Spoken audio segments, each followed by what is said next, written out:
IT отдел, добро утро. Кафе-машината не работи. Да. Много добре. Очаквайте мейл с парола и подробни инструкции до 2 минути. Какво правиш тук? Няма 9. Оптимизирам работата. Аз пък си мислих, че съм по следите на Йети. Не очаквам благодарност. Нали шефът ти забрани да работиш денонощно? И дори те прати на курс по ресоциализация. Не ходиш ли? Няма как. Защо купиха новия сървър?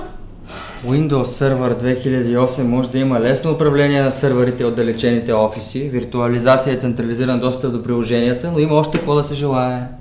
Като, например, все още се налага да си правиш кафето сама, нали? Какво? Ето защо не работи кафе-машината.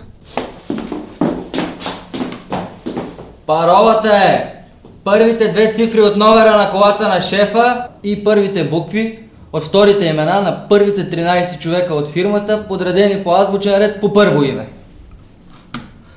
И не очаквам благодарности.